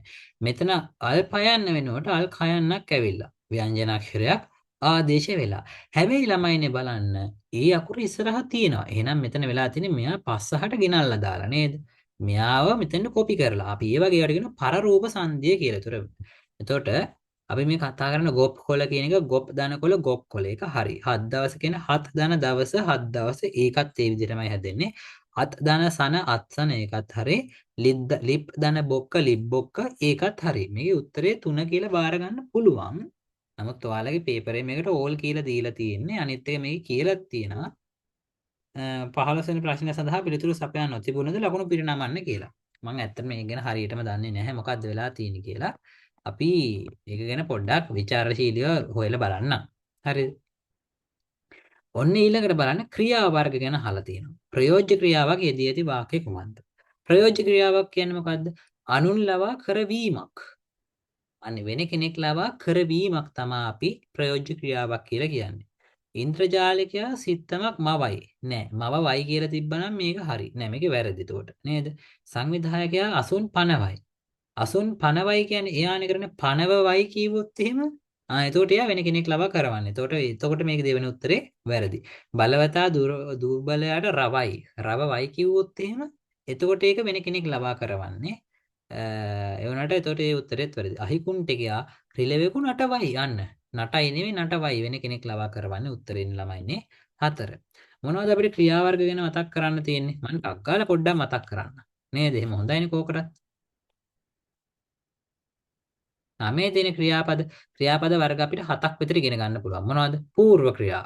పూర్ව ක්‍රියා කියන්නේ අපි අපේ ප්‍රධාන ක්‍රියාව කරන්න කලින් ඒක කරලා ඉවරයි. අවසාන ක්‍රියාවට කලින් ඒක ඉවරයි. මම ටීවී බලා ගමට ගියෙමි. ගියෙමි කියන එක කරන්න කලින් ටීවී බලලා ඉවරයි. බලා කියන්නේ ඒක නිසා పూర్ව ක්‍රියාවක්. නේද? මිශ්‍ර ක්‍රියා කියන්නේ මම ටීවී බලමින් බත් කෑවෙමි. බත් කන ගමන් ටීවී බලලත් තියෙනවා නේද? එතකොට ටීවී බලමින් කියන්නේ එතකොට කරන අතරතුර කරලා තියෙන එකක්. ඒ කියන්නේ මිශ්‍ර ක්‍රියාවක්. විධි ක්‍රියාව මොකද්ද? ළමයෝ ටීවී බලන්න අනක් දෙනවා. කමාන්ඩ් එකක්. එතකොට ඒ වගේ ඒවාට අපි කියනවා විධානයක් කරනකොට අපි කියනවා විධි ක්‍රියාවක් කියලා. ප්‍රයෝජ්‍ය ක්‍රියාවක්. ප්‍රයෝජ්‍ය ක්‍රියාවක් කියුවේ දැන් කලින් කතා කරා වගේ වෙන කෙනෙක් ලවා කරවීම. ව කියන එක මැදට එකතු වෙනවා. ආශිර්වාද ක්‍රියාවක් කියන්නේ මොකක් හරි ප්‍රාර්ථනාවක් තියෙන එකක්. රැකේවා නේද? අන්න එහෙම ඒවා තියෙනවා. බලත්වා, අඩත්වා, රකිත්වා හොඳ එකක් වෙන්නත් පුළුවන්, නරක එකක් වෙන්නත් පුළුවන්. බංග වේවා. ඒවත් ඉතින් ප්‍රයෝජ්‍ය ක්‍රියා තමයි. ආශිර්වාද ක්‍රියා තමයි. අසම්භාව්‍ය ක්‍රියා. මේ අසම්භාව්‍ය ක්‍රියා කියන්නේ කාලාර්ථය අසම්භාව්‍ය ක්‍රියා සහ නියමාර්ථය අසම්භාව්‍ය ක්‍රියා කියලා දෙකක් තියෙනවා. උදාහරණ බලමු. කාලාර්ථේ නම් නටද්දී බලද්දී ෂුවර් නෑ ටයිම් එක ගැන ටයිම් එක ගැන කතා කරද්දී තමයි ඔය කියන්නේ කාලාර්ථේ නම් නටද්දී බලද්දී වගේ ඒවා ගන්න පුළුවන්. ඒ වගේම නටද්දී දී කියන එක වෙනකොට තයන්න පාවිච්චි කරන්නත් පුළුවන්. නටත කියන නටද්දී කියන එක. ඒක හොඳට මතක තියාගන්න. මේක ට්‍රික් එකක් විදිහට ගොඩක් පාවිච්චි වෙනවා. නටත කියලා දැම්ම ගොඩක් කට්ටිය හිතන නටත් කියලා ඒක අවසාන ක්‍රියාව විදිහට ගන්න නෑ මේ උද්දී කියන කෙනාට ත කියන එක පාවිච්චි කරන්න පුළුවන් ළමයිනේ. ඒක ඉතින් ට්‍රික් එකක්. හරිද? ඊට අමතරව අනියමාර්ථ නම් බැලුවොත්, කෑවොත්, බලතත්, කතත් අර ඒ වගේ ඔන්නෝවා තමයි එන්නේ. කෘදාන්ත ක්‍රියා ගැන නම් කතා කිරීමේ ලොකු අවශ්‍යතාවයක් නැහැ. හරි. එතකොට ඔන්න 16 වෙනි ප්‍රශ්නෙට උත්තරේ එන්නේ ළමයිනේ. 4. අපි 17 වෙනි ප්‍රශ්නෙට යමු. 17 සිට 19 තද අකුලෙන් මුද්‍රිත කොටසේ අර්ථය නිවැරදිව දැක්වෙන වර්ණය තෝරන්න. මේ තියෙන වචනවල තේරුම. සරල වචන කීපයක් තියෙන්නේ. මේව පොඩ්ඩක් අපි හිතන්න පුරුදු වෙන්න ඕනේ. ඒතකොට තමයි හිතා ගන්න පුළුවන්. අපි බලමු මොනවද තියෙන්නේ කියලා. අවධාරණය කළේ. අවධාරණය කරනවා කියලා දැන් කවුරු හරි කෙනෙක් මොන හරි දෙයක් අවධාරණය කරනවා කියන ළමයිනේ ඉතා තදින් කියනවා කියන එක. නේද? අවධාරණාර්ථයෙන් කියලා කියන්නේ ඒක හයිලයිට් කිරීමක්. ඉතා දැඩිව ප්‍රකාශ කිරීමක්. සරලයි උත්තරේ ඒක නේද? කොහොම බලාගෙන යද්දී අපිට ඉක්මනට හම්බ වෙනවා ඔක්කොම උත්තර ටික. දෙවෙනි එක බලමු. විදුහල්පතිතුමා ආචාර්ය මණ්ඩලයට නොවක් සිතින් ස්තුතිය පිරිනැමීය. නොවක් සිතින් කියලා කියන්නේ වක් නොවූ සිතින්. වක් කියන්නේ වංකයි. කියන්නේ වටෙන් ගොඩෙන් යන්නේ නැතුව කෙලින්ම කියන එක නිකන් ඔය හිමි ගන්න ඉතින් නොවක්. වක් නොවූ සිතකින්. ඒ කියන්නේ අවංක හිතකින් කියන එකනේ.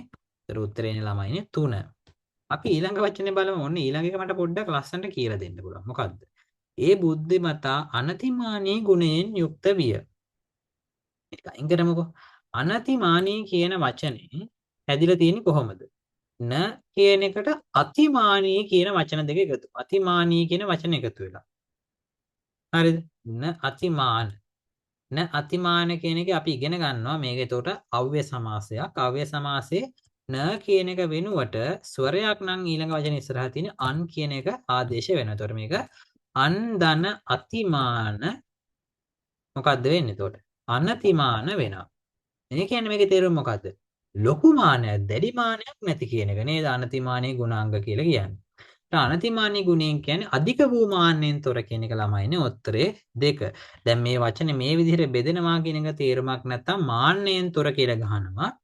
ඇත්තටම මාන්නෙන් තොර නෙවෙයි අතිමානයෙන් තොර අධික වූ මාන්නෙන් තොර කියන එක තමයි මේ වචනේ තේරුම වෙන්නේ. ඔයාලට තේරෙනවද? එතකොට උත්තරේනේ ළමයිනේ 2. දී ඇති වචන ගුණ අතරින් අන්‍යෝන්‍ය වශයෙන් සමීප කාර්යයක් සමග බැඳී නොපවතිනා පද පෙළි. මේ 20 වෙනි ප්‍රශ්නෙට එනකම් මේ තියෙන හැම එකම මේ රටාවටම තමයි ඉන්නේ. හැම අවුරුද්දෙම මේ ප්‍රශ්නයකට අදාළ ප්‍රශ්නයක් ඇවිල්ලා තිනවා. ඔයාලගේ සිලබස් එක ඉවරනකම් මේ විදිහට මේක එයි. බලමු. කෝණමානය, කවකටුව, අඩිරුල, දුරේක්ෂය. කෝණමානය, කවකටුව, අඩිරුල අපි මැත්ස් වලට පාවිච්චි කරනවා. දුරේක්ෂය පාවිච්චි කරනවද මැත්ස් වලට? උත්තරේ ඉන්නේ 1. කමන්නේ අපි අනික් ඒවා බලමු. නවකතාව, කෙටි කතාව, කාව්‍ය සංග්‍රහය, නාට්‍ය පිටපත. මේ හැම එකම එක වගේ වැඩක් නේ කරන්නේ සාහිත්‍යමය නිර්මාණ. ඒතකොට උත්තරේ 2 හා කමන්නේ කියලා පිළිගන්න පුළුවන්. සරම කලිසම කමිසේ තොප්පිය. ඇඳුම් පැළඳුම් ගැනනේ තියෙන්නේ. ඒකත් අපිට ෂේප් එකේ බාර ගන්න පුළුවන්. ඉදි කටුව නූල් බෝලේ රෙද්ද කතුර. මහානකොට මේව ඕන වෙනවා. ඒ නිසා ඒ හතරම ෂේප් එකේ පාවිච්චි කරන්න පුළුවන්. අන්‍යෝන්‍ය සමීප වශයෙන් සමීප කාර්යයන් සමග බැඳිලා තියෙනවා. එහෙන් බලමු උත්තරේ එන්නේ 1. ඇයි? දුරේක්ෂ කියන එක මේකට කිසියම් සමාන මේ අදාළත්වයක් නැති එකක්. ඉත්තාම අවධාරණයෙන් කියනවා ළමයි. ඉත්තාම අවධාරණයෙන් 21 22 23 වගේ ප්‍රශ්න මේ තියෙන සමාන පද සහ විරුද්ධ පද තෝරන්න තියෙනවා ලේසි නෑ. දැක්කට ලේසි වගේ හිතුනට ලේසි නෑ ළමයිනේ. ඒ ප්‍රශ්න දෙකට වෙලාව යනවා. ඔයාලට බය නැතුව කරන්න පුළුවන් නම් කරන නැත්නම් අන්තිමට ඒක ගැන හිතන්න. මේකට ගොඩක් වෙලාවට මිනිස්සුනේ ළමයි ටික වරද්ද ගන්න. ඒක අත්දැකීමෙන් කියන්නේ අපි බලමු දැන් මේ එකින් එක වචන ගැන මම දැන් සලකනවා. හරිද? හරි. වෛරය කියන තරහවට. ඒක කමන්නේ. 4 වෙනි එක. ආහාර කියන්නේ බත් වලටද? නෑ. තව ඕන තරම් ආහාර තියෙනනේ. එතකොට 4 වෙනි උත්තරේ වැරදි. ඔන්න ඔහමයි ඒක තෝරන්නේ. විමාන කියන්නේ විමන. හරි. ගුහාව කියන ලෙන. ඒකත් හරි. බාහුව කියන්නේ උරට නෙවෙයි. ඇයි ඒ? බාහුව දැන් උර බාහුව කිව්වොත් එහෙම මොකද්ද? අපි දැන් ඉගෙන ගන්නවා මේ අපි කියන්නම් කොහොමද බාහුව කියලා කියන්නේ මේ අත්පය දෙකටම. හරිද? උඩ බාහුව කියන්නේ අතරේ යට බාහුව කියන්නේ කකුලට. ඒ කියන්නේ බාහුව කියන එකෙන් උරහිස විතරක් නෙවෙයි අදහස් කරන්නේ. ඒක නිසා මේකට අපිට උත්තරේ විදිහට ගන්න බෑ. upper limb lower එච්චර ඕනේ. හරි. ඊට පස්සේ බලමුකෝ දෙවෙනි එක. දොර කියන්නේ ద్వාර. හා. වත කියන්නේ වස්ත්‍රය. හා අපිට ගන්න හැඳි වත පිටින්. ඇඳගත්ත ඇඳුම පිටින්. හා කමන්නේ. මංගල කියන්නේ මංගුල. ඒක අපි දන්නවනේ. ගිරි කියන්නේ කන්ද. හා ඒකත් ගන්න පුළුවන්. උත්තරේ දෙක වගේ. වගේ. මම තාම ඒක සලකලා ඉවර නෑ. අපි ඊළඟ එක බලමු. චක්‍රය කියන්නේ රෝදය. හරි ඒක ගන්න පුළුවන්. වනය කියන්නේ උද්‍යානය. නෑනේ. කැලෑව නෙවෙයි උද්‍යානයක් කියන්නේ නිකන් මැනවින් සකසපු තැනන්නේ. උත්තරේ අපිට පළවෙනි උත්තරේ කපලා අයින් කරන්න පුළුවන්. ඔන්න ඔය විදිහට ගත්තාම මට එනවා ළමයින් උත්තරේ දෙක කියලා නේද? හ්ම්. 22 සමානාර්ථයක් නොදෙන පදය. හ්ම්. දැන් බලමු. ලෝකය කියන එකට ජගත් කියලා කියනවා. හරිද? ජගත් ළමා දිනය කියන්නේ ලෝක ළමා දිනය කියන එක. ලෝක කියන එක හරි දිය කියලා දාන. අපි දිය ගොස පළ කරමින් සපමෙනි. ලෝකේ පුරා ජයග්‍රහණයේ ഘോഷාව සපමේ කරමින් පදුරවමින් පැමිණි. ලෝ හරි උත්තරේ 3 හරි ඒක නිසා උත්තරේ වැරදි. අම්මා කියන්නේ මව මාතෘ ජනනී මාතා ඔය හතරම හරි ඒක නිසා හතරෙනි උත්තරෙත් වැරදි. අනංගයා කියන්නේ මල්සරා මල්හි අනංග මින්දද. මින්දද කියන්නේ ඇත්තටම අනංගයාට තමයි ළමයිනේ. හරිද? මින්දද හීසර වැදී සැලෙන හද කියලා කියන්නේ මින්දද හීසර කියන්නේ මල්සරාගේ ඊතලයේ වැදිලා කියන එක. මේ අනංගයා කියලා කියන්නේ මේ මල් දුන්නා කතේ තියාගෙන ඔය අපි කියන්නේ ප්‍රේමේ කොල්ලයි කෙල්ලයි එකට එකතු කරන කෙනා කියලානේ කියන්නේ අපි මල්සරාට. ඒතකොට උත්තරේ දෙක හරි ඒක නිසා වැරදි. ගෙදරට ගෘහය කියනවා. ගෙදරට නිවස කියනවා. ගෙදරට නිවාසය කියනවා. ගෙදරට ශාලාවක් කියන්නේ නැහැ. ශාලාව යුද කඳවුරක් නෙවෙයි අපි. ඒක නිසා උත්තරේ එන්නේ 1. විරුද්ධාර්ථවත් පද යුගලයක් ඇතුළත් නොවන වර්ණය තෝරන්න. කාර්ය අකාර්ය, සාවද්‍ය නිර්වද්‍ය, සුගුණ දුගුණ හරි ඥාති මිත්‍රාදීන් කියලා කියන ළමයිනේ යුගල පදයක් මතක් කරලා බලන්නකෝ ඈ. යුගල පදයක් හෝ සම්මේ මොකද්ද? සමාස පදයක් විදිහට ගන්නත් පුළුවන්. ඒතකොට 23ට උත්තරේ එන්නේ 3. දැන් මේක ඇත්තටම මේ කලින් හරි ට්‍රිකි. ඇයි දන්නවද? මේ විතර ආදර සමාදර කියලා දීලා තියෙනවා. දැකපු ගාම ආදර සමාදර හරි වගේ හිතනවා. වෙන මොකක් හරි එකට ගහනවා ළමයි. හරියට හිතා ගන්න බැරි එකක් තිබ්බොත් එහෙම නෑ. ඇත්තටම ආදර සමාදර කියන්නේ ආදර කියන සම ආදර කියන්නේ අන්න එහෙම එකතු වෙලා අර්ථය වැඩි දියුණු වෙලා එතන තියෙන නේද? එතකොට එහෙම වුණාම මේ අන්න ඒ වගේ දේවල් ඥාති මිත්‍ර කියන එක අඳුර ගන්න බැරිුණොත් එහෙම කට්ටිය ගහන්නේ ඒකට. අන්න එහෙම එකේද පොඩ්ඩක් හිතලා බලන්න ඕනේ ඒවා ගැන. වැරදි අදහස දෙන ප්‍රකාශය තෝරන්න කියලා කියනවා. අයියෝ, ඉරක් ඇඳුනනේ. හරි. වර්ගාන්ත අක්ෂර සහ සංඥක අක්ෂර සමානය. හරිද? වැරදි. වර්ගාන්ත අනුනාසික අක්ෂර ඤඤනම සංඥක අක්ෂර මොනවද? ගංජන දබ 24ට එන්නේ උත්තරේ 1. අපි අනිත් ඒවා සලකලා බලන්න ඕනේ. ආ විතරක් හරි කියලා හරියන්නේ නැහැ. විකුමැති කියන්නේ ස්වර සංදි පදයකි. ඔව්නේ ස්වර සංදි පදේ වෙන නිකම් අකුරු දෙක එකතු වෙන එක නේද? විකුම් ඇති කියන වචනේ නිකම්ම විකුමැති වෙලා තියෙනවා. දෙකම නිකන් එකට එකතු වෙලා නිසා ඒක ස්වර සංදිය තමයි. හරි. සගසිරිස් අසාලා. අසාලා කියන්නේ පූර්ව ක්‍රියානේ. ඔව්නේ ඉතින්. ඒක හරි. ලියන කියන්නේ වර්තමාන කෘදන්ත පදයකි. ඔව්. ඒක හරි. ලියන, ගයන, වයන අන්න ඒ වගේ න කියන එකෙන් ඉවර වෙනවා ගොඩක් වෙලාවට නිකම්ම නෙවෙයි න කියන එකෙන් ඉවර වෙනවා ගොඩක් වෙලාවට කෘදන්ත පද. හරිද? එතකොට ලියන කියන්නේ කෘදන්ත පදයක්. උත්තරේ හරි. එතකොට උත්තරේ එන්නේ අපිට වැරදි එකට තියෙන 1. පහත දැක්වෙන වාක්‍ය අතරින් මනා පද ගැලපීමෙන් යුතු අර්ථාන්විත වාක්‍ය තෝරන්න. බලමු. නගර සභාවේ මුඛ්‍ය කාර්ය පුනරුවත් කිරීම පිණිසය. මොකද්ද බං? ඒ කියලා තියෙන මේ ලෝරහක් නෑනේ. චී. නිදහස් අදහස් ජනිත කිරීම ස්වාධීන දේශය පමණි. මොකක්ද අනේ? මෙලොවරහක් නැති තේරුමන්නේ. බොහෝ තරුණ තරුණියන් බොහෝ තරුණ තරුණියන් රට හැර යනු දක්නට ලැබේ. එක පොඩක් හා වගේ. ගිරි දුර්ගයේ පසු කිරීමට පල්ලමක් වැසිය යුතුයමය. ඒකත් නිකන් හරි වගේ නේද ළමයිනි. ඔන්න දැන් අපිට පොඩ්ඩක් කල්පනා කරලා බලන්න වෙනවා. ගිරි දුර්ගයක් පසු කිරීමට පල්ලමක් බැසිය යුතුයමය. ගිරි දුර්ගය කඳු වල තියෙන දුර්ගයක් පහු කරන්න පල්ලමක් බහින්නම ඕනේද? පොඩක් තේරෙන පොඩි අවුලයි. මය සෙට් නෑ වගේ නේද? හැබැයි ඊට වඩා තුන්වෙනි එකේ තේරුම ගොඩක් දුරට හරි වගේ එකක් තියෙනවා නේද? අපිට උත්තරේ තුන විදිහට සලකන්න පුළුවන්. මොකද්ද? වඩාත් නිවැරදි පිළිතුරනේ. ඒතර උත්තරේ තුන විදිහට සලකන්න පුළුවන්. ඕව ඇත්තටම උත්තරේ තුන තමයි. හරිද? ගිරි දුර්ගය පසු කිරීමට පාලමක් ඇත්තටම බහින්නම ඕනේ නෑනේ. සමහරට කන්දක් නගින්න තියනවා වෙන්නත් පුළුවන්. අපි දන්නේ නෑනේ. හරි. ඔන්න ඊළඟට දැන් අපි කලින් කතා කරා අනිවාර්යෙන්ම එනවා මොනවද? මේ ඉඟිවැකියක් එනවා, ඉඟිවැක තුනක් එනවා. ඊට පස්සේ වචනවල තේරුම් හොයන්න ආවා. නිවැරදි වචන යොදන්න ආවා. ඒකම ප්‍රස්තාව පිරුළු දෙකකුත් අහනවා. හරිද? ඔන්න දැන් බලමු. අපි මේ ප්‍රස්තාව පිරුළු කියන එකත් අර එදිනදා ජීවිතයේ භාවිතයත් එක්ක තමයි ළමයින් අපිට පාවිච්චි කරන්න පුළුවන් වෙන්නේ. එහෙම ඒවා කීපයක් තියෙනවා. අපි බලමු ඒවා සම්බන්ධ පොතක් මං ගාව තිබුණා. මං ඔයාලට ඒ පොත දාන්නම්. ඒක ගොඩක් කරලා උදව් වෙයි. අපි 26 වෙනි ප්‍රශ්නෙට මේ බලමු. යමක් අවිනිශ්චිත ස්වරූපයෙන් පැවතීම. හ්ම්. අවිනිශ්චිතයි කියන්නේ කෙලින් වැඩක් නෑ කියන එකනේ. මඩේ හිටවපු ඉන්න වගේ. හරි සරලයි. මඩේ හිටවපු ඉන්නක් වගේ වැඩ කරන්න එපා කියලා කියන්නේ. අවිනිශ්චිත ස්වරූපයෙන් ඉන්න එපා කියන එක නේද? හරි. ඒතර උත්තරේ 3. පිටින් පේන දෙයට වඩා සම්පූර්ණයෙන් වෙනස් දෙයක්. මෙන්න මෙහෙම පොඩි ට්‍රික් එකක් කියන්නම්. මේකේ ප්‍රස්තාව පිරුල කියවලා බැලුවම ඒකේ කියලා තියෙන කතාව අපිට නිකන් මේකේ තියෙන කතාවත් එක්ක කම්පෙයාර් කරලා සමාන කරගැනීමේ පොඩි හැකියාවක් තියෙනවා. අන්න එහෙම වුණාම ඒක නිසා අපිට මේ උත්තරට අක් ගාලා හොයාගන්න පුළුවන් නේද? අන්න ඒක හින්දා ඔයාලා ප්‍රස්තාව පිරුල ගැන අයිඩියා එකක් ඇත්තෙම නැත්නම් ප්‍රස්තාව මේ පිරුල කියවලා බලලා ඊට පස්සේ උඩ තියෙන වාක්‍යයත් එක්ක කියවලා බලන්න ඕනේ පොඩ්ඩක් මේ තේරුම් ගලපන්න පුළුවන්ද කියලා. ඒක ට්‍රික් එකක්. පිටින් පේන දේට වඩා සම්පූර්ණයෙන් වෙනස් දෙයක් අභ්‍යන්තරයේ වීම. ඕකේට උත්තරේ එන්නේ හක්කේ බුදුරැස් බොක්කේ දඩමස් තියෙනා වාගේ.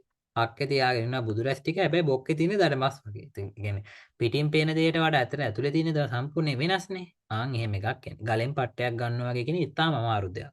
කොහොම ගහට කරවිල වෙලා ගියා වගේ කියන්නේ දෙන්නම තිත්තයිනේ. තිත්තට තිත්ත එකතුල ආසුපිරි. උදේ පටන් වතුර ඇදලා හැන්දෑවට කලේ බින්දා වගේ. ඔය කියන්නේ අර නිකන් ගඟෙන් වතුර බීලා මුහුදට ආවඩන්නා වගේම ළඟින් යන තේරුමක් තියෙන එකක්. නේද? ඒතර උත්තරේ එන්න ළමයිනේ 4. ආ මෙන්න සංදි ගැන නම් මං සම්පූර්ණ සංදි ගැන දැන් මේ වෙලෙම මතක් කරන්න යන්නේ නැහැ. සංදි වලට පොඩි වීඩියෝ එකක් වෙනම දෙන්න. හරිද? ආගම සංදි සහ ස්වරාදේශ සංදි. මං ඒ සංදි දෙක ගැන ඔයාලත් එක්ක කතා කරන්නම්. මොකද්ද? ආගම සංදිය කියන්නේ අමුතුවෙන් අකුර කළුතෙන් එනවා. නි ධන අවුල්. මේක කියාගෙන ඇද්දි නියවුල් නියවුල් නියවුල් නියවුල් නියවුල් කියලා ඇහෙන්නේ. උනට ඇත්තටම අපි අහලා තියෙන වචනයක් ඇතුළේ නිර්වුල් කියලා. දැන් කොහොමද හැදිලා තියෙන්නේ බලමු. මුල අකුරු දෙක බලමු. මොකක්ද හැදිලා තියෙන්නේ? ධන ඊ ආ වුල්. යට මොකද්ද වෙලා තියෙන්නේ? ඒ දෙකම අපි සලකලා බලමු. මේ අකුරු දෙකම ධන කියලා. ධන ඊ ධන ර් ධන ආ වුල්. දැන් මොකද්ද වෙලා තියෙන්නේ? සලකන්න පුළුවන් නේද? තියෙනවා ඊ තියෙනවා ආ තියෙනවා අල්ර යන්න කොහින්දෝ ඇවිත් අපි දන්නේ කොහින්දෝ ආපු නිසා අපි කියනවා අමුතුවෙන් ඇවිල්ලා ආගම සංදිය කියන්නේ මෙන්න මේකට ඔන්න එකක් ඊළඟට මොකද්ද ළමයිනේ තිබ්බේ අනිත් එක තිබ්බ අපිට ස්වරාදේශ සංදිය නේද ස්වරාදේශ සංදිය අපි ස්වරාදේශ සංදිය මොකද්ද වෙන්නේ කියලා බලමු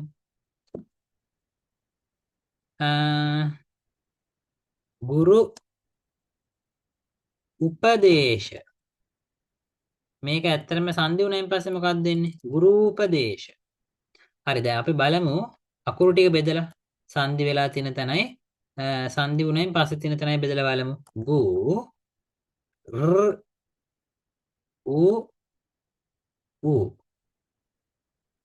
උපදේශ. යට මොකක්ද වෙලා තියෙන්නේ? ගු ර් ධන ඌ උපදේශ. මොකක්ද අවුල? දැන් බලන්න තියෙනවා උයනු දෙකම වෙනකොට තියෙන ස්වර දෙකම වෙනකොට වෙනත් ස්වරයක් ආදේශ වෙලා තියෙනවා ළමයි. එහෙම වුණාම අපි ඒවට අපි කියනවා ස්වර ආදේශයක් වෙලා. ස්වර ආදේශ සංදි කියන්නේ මේවට. දැන් බලමු. මහා ධන උපකාර මහෝපකාර. ඇත්තට මේක හරි. හැබැයි ඒක ආගම සංදිය නෙවෙයි. පළවෙනි උත්තරේ වැරදි. නිදන අවුල් නිරපුල්. ඒක හරි. අපි කලින් කතා කරපු ආගම සංදිය තමයි. නේද? එතකොට ඒක හරි. උත්තරේ එතකොට දෙක වෙන්න පුළුවන්. පුළුවන්. තාම දන්නේ නැහැ. නිර්වුල් හරි 3 වෙන්නත් පුළුවන්. 35 කියලා කියන්නේ 5 ධන 30 35. ඒකෙදි වෙලා තියෙන්නේ ස්වර ව්‍යංජන මොකද්ද? ගාත්‍රාදේශ සංධියක්. ගාත්‍රාදේශ සංධිය කියන්නේ මොකද්ද කියලා පෙන්නලා ඉන්නම් ටක් ගාලා බලමු. 5 ධන 1000.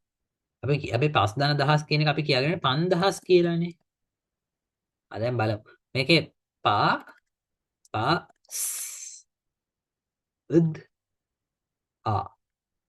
හැබැයි පස් මේක හැදුනේ පස්සේ මොකක්ද වෙලා තියෙන්නේ? පා ම්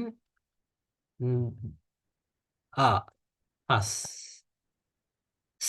දැන් මේකේ මොනවද වෙනස් වෙලා තියෙන්නේ? අයනු දෙක තියෙනවා, අල්දයනු දෙක තියෙනවා. සයන්න වෙනකොට අල්නයන්නක් ඇවිල්ලා තියෙනවා. හැබැයි මේ අල්නයන්න කියන එක කලින් මේ වචන තුන කොහෙවත් දකින්න හම්බුනේ නැහැ. ඒ කියන්නේ වෙනුවට අල්නයන්න පිටින් වෙනම ඇවිල්ලා. අන්න ඒ වගේ ඒවාට අපි කියනවා ගාත්‍රාදේශ සංධිය කියලා ළමයිනි. එතකොට හතරවෙනි උත්තරේ වැරදි.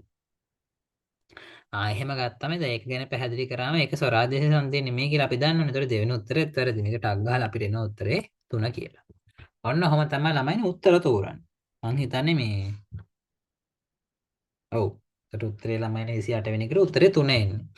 ඊළඟ ඒවා බලමු. දරුවනි වඳුරන්සේ කෑම සංගවාගෙන නොකව. ව්‍යාකරණානුකූල නිවැරදි වාක්‍ය. හරිද? මේ දැන් ඔය බලමුකෝ. මම ඒ වාක්‍ය පොඩ්ඩක් පැත්තකින්. අසුරයෝ හා සුරයන් ගැටති. වැරදි නේද? අසුරයෝ හා සුරයන් නෙවෙයි අසුරයන් හා සුරයෝ ගැටති කියලා තමයි එන්න ඕනේ. හා කියන වචනට ඉස්සරහින් තියෙන නාම පදේ ඒ කියන්නේ මේ මොකද්ද මේ සමග කියන අර්ථයෙන් හා යෙදුනම මේ අසුරයෝ ඊට ඉස්සරහින් තියෙන වචනේ අනුක්ත වෙන්න ඕනේ. අපි බලමු ටක් ගාලා ඕනනම් ඒ ව්‍යාකරණ මේ විදිය ගැන. ඔව්. මම අදාළ රීති ටික විතරක් ටක් ගාලා මතක් කරන්නම් මේ වෙලාවට. හරිද? මේ බලන්න. හා සහ සහ යන මේ සමග යන අර්ථය පළ කිරීමට යෙදෙද්දී ඒක ඉස්සරහින් තියෙන නාම පදය අනුක්ත වෙලා ඉතුරු වෙන නාම පදයට අනුව තමයි මේක තියෙන්නේ. එතකොට අසුරයන් හා සුරයෝ ගැටති වෙන්න ඕනේ දෙවෙනි උත්තරේ වැරදි. ලේඛකයා කතිකයෙක්ද විචාරකයෙක්ද වෙති. අම්මට මේකේ ද කියලා තියෙන සමුච්චයාර්ථයෙන්. හැබැයි මේ වාක්‍ය වැරදි නේද? මේකේ වෙලා තියෙන්නේ එකම يعني එකම කෙනා පැහැදිලි කරන්න තමයි. දැන් මෙතන අර අපි ඉගෙන ගන්න පළවෙනි වාක්‍ය රීතිය තියෙන්නේ මෙන්න මෙයා. ඔය තියෙන්නේ මෙන්න මෙයා. මොකද ආඛ්‍යාදය සම්පූර්ණ කිරීම සඳහා ද්විත්ව නාම උක්තේ කියන එක. ඒතර ලේඛකයා කතිකයෙක්ද විචාරකයෙක්ද වෙයි. එකම පුද්ගලෙක් කෙනනේ හඳුන්වන්නේ. ඒතර උත්තරේ එන්නේ ඒක වැරදි. ඊළඟ එක. රටේ ජනතාවට හිතදී යහපත් පාලකයෙක් පහළ වේවා. මේකේ යහපත් පාලකයෙකු පහළ වේවා වෙන්න ඕනේ. ඒක නිසා උත්තරේ සමා වෙන්න. මේ කොහොම ඉන්න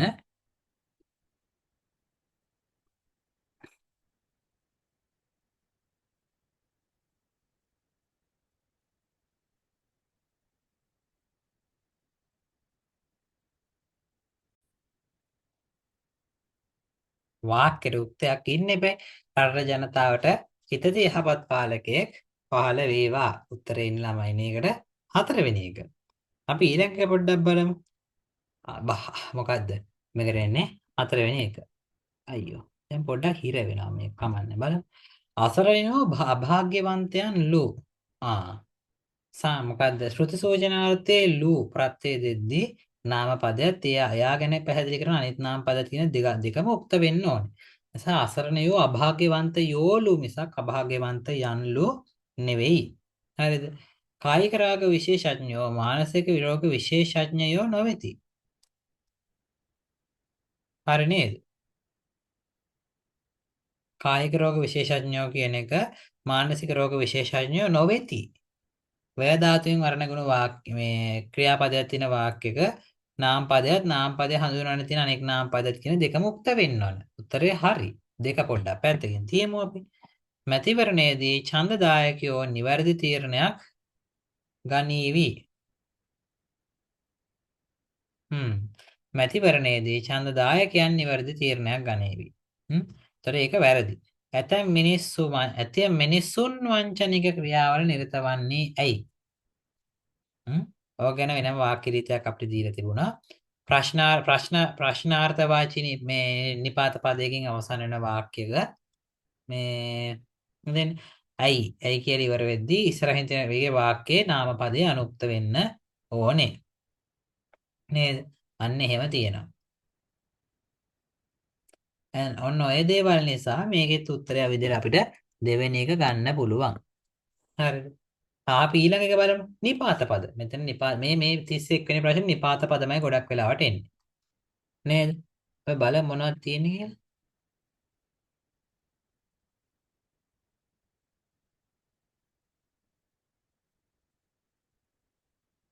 හරි. තේ හැඳෙන් එකක් බැගින් උදේට බොන්න. එකක් පමණ උදේට බොන්න. උත්තර හතර මේකනේ තියෙන්නේ. එතකොට ඒකෙන් අපිට මුකුත් කරන්න බෑ. ඈ ගැබිණියක මෙන් රඟපෑවාය. ඉතින් එහෙන් බැලුවෙන් පස්සේ උත්තර තුනම නැති වෙලා යනවනේ. ඈ ගැබිණියක සඳහා රඟපෑවාය කියන්නේ නෑනේ. නේද? ඈ ගැබිණියක් නිසා රඟපෑවාය. එහෙම වෙන්නත් බෑනේ. එතකොට උත්තරේ එන්නේ ළමයිනේ ඒක. සරලයිනේ. ජල ගැල්ම නිසා කුඹුරු විනාශ විය. හරි. දේශීය ගොඩනැගීම සඳහා දායක වන් උත්තරේ එන්නේ ළමයිනේ සරලවම ඒක.